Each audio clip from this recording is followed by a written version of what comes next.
मैं डॉक्टर मनीराम मीणा, सहायक आचार्य समाजशास्त्र, एसएमबी गवर्नमेंट पीजी कॉलेज नाथ द्वारा आप सभी छात्रों का हार्दिक स्वागत और अभिनंदन करता हूं एवं यूट्यूब पर देखने वाले सभी विद्वान साथियों का तहे दिल से हार्दिक स्वागत, अभिनंदन और प्रणाम करता हूं।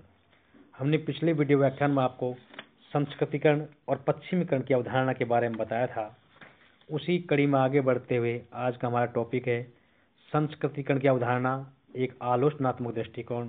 क्योंकि एम.एन. श्रीनिवास की संस्कृतिकरण की अवधारणा अनेक विद्वानों एवं समाजशास्त्रियों ने की है। संस्कृतिकरण वह प्रक्रिया है जिसमें एक निम्न जाति या जनजाति, ब्राह्मण, क्षत्रिय, वैश्य या प्रभु जाति के खान पान, रीति रिवाजों, कर्मकांडों, विश्वासों, भाषा, साहित्य, अर्थव्यवस्था और जीवन शैली को ग्रहण करती है। इस प्रकार ये प्रक्रिया निम्न जाति में होने वाले विभिन्न सामाजिक सांस्कृतिक परिवर्तनों को स्पष्ट करती है। यद्यपि संस्कृतिकरण की अवधारणा ने जाति प्रथा में घटित होने वाले सामाजिक सांस्कृतिक परिवर्तनों के विश्लेषण में महत्वपूर्ण योग दिया है, फिर भी इस अवधारणा में अनेक प्रकार के ऐसे दोष हैं कि अनेक विद्वानों ने इसकी कटु आलोचना की है। जिसमें एम.एन. श्रीनिवास की जो संस्कृतिकरण की अवधारणा है उसमें डॉक्टर योगेंद्र सिंह, डी.एन. मजूमदार एवं मजूमदार आदि विद्वानों ने उसकी आलोचना की है एवं स्वयं एम.एन. श्रीनिवास ने भी कुछ कमियां स्वीकार की हैं। हम यहाँ संस्कृतिकरण की अवधारणा की कुछ कमियों पर विचार करेंगे, जो इस प्रकार से हैं। फर्स्ट पॉइंट है विषम एवं जटिल अवधारणा।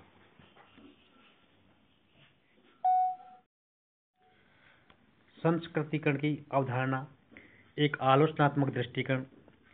इसका फर्स्ट पॉइंट है विषम एवं जटिल अवधारणा। Professor M.N.. श्रीनिवास ने स्वयं स्वीकार करते हुए संस्कृतिकरण एक विषम एवं जटिल अवधारणा है। ये भी संभव है कि इसे एक अवधारणा मानने की अपेक्षा अनेक अवधारणाओं का गुच्छा यानी योग यानी बंडल ऑफ कंसेप्ट मानना अधिक लाभदायी हो सकता है। क्योंकि याद रखने की ये बात है कि व्यापक सामाजिक और सांस्कृतिक प्रक्रिया के लिए यह केवल एक नाम है, क्योंकि हमारा प्रमुख कार्य इन प्रक्रियाओं की प्रवृत्ति को समझना है। जैसे ही ये पता चले कि संस्कृतिकरण शब्द विश्लेषण में सहायता पहुंचाने की अपेक्षा अधिक बाधक है, उसे निसंकोच और तुरंत छोड़ देना चाहिए। सेकंड पॉइंट है स्पष्टता, सुनिश्चितता व तर्कसंगतता का अभाव। संस्कृतिकरण की अवधारणा में स्पष्टता, सुनिश्चितता व तर्कसंगतता का अभाव पाया जाता है। इसलिए ये तथ्यों के विश्लेषण व सिद्धांत निर्माण में उपयोगी नहीं कही जा सकती है।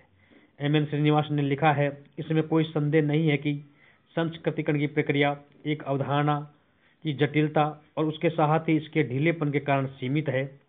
संस्कृतिकरण एक अति जटिल विभिन्न तत्वीय अवधारणा मानी जाती है।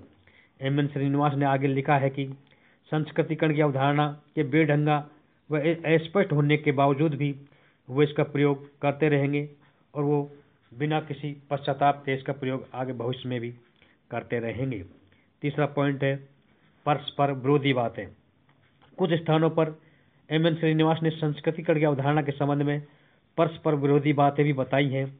एक स्थान पर एम.एन. श्रीनिवास ने लिखा है कि किसी समूह के आर्थिक उत्थान या उन्नयन के बिना भी संस्कृतिकरण हो सकता है, तथा एक अन्य स्थान पर एम.एन. श्रीनिवास ने लिखा है कि आर्थिक उन्नयन, राजनीतिक शक्ति का संचयन, शिक्षा, नेतृत्व तथा संस्तरण की प्रणाली में ऊपर उठने की अभिलाषा आदि संस्कृतिकरण के लिए उपयुक्त कारण हो सकता है। क्योंकि संस्कृतिकरण के परिणाम स्वरूप ही स्वयं ही किसी समूह को उच्च स्थिति प्राप्त नहीं हो जाती है। जातियों के निरंतर संस्कृतिकरण का संभवतः ये परिणाम निकले कि कालांतर में पूरे हिंदू समाज में सांस्कृतिक एवं संरचनात्मक परिवर्तन हो सकता है। एम.एन. श्रीनिवास ने आगे लिखा है, यदि किसी अछूत समूह का चाहे कितना ही संस्कृतिकरण क्यों न हो जाए, यह स्पर्श की बाधा को पार करने में असमर्थ रहेगा। क्योंकि उपरोक्त कथनों के आधार पर स्पष्ट है कि संस्कृतिकरण की अवधारणा में अनेक असंगतियां हैं और परस्पर विरोधी बातें भी पाई जाती हैं। अगला पॉइंट है संस्कृतिकरण की प्रक्रिया एक सामाजिक गतिशीलता मानी जाती है।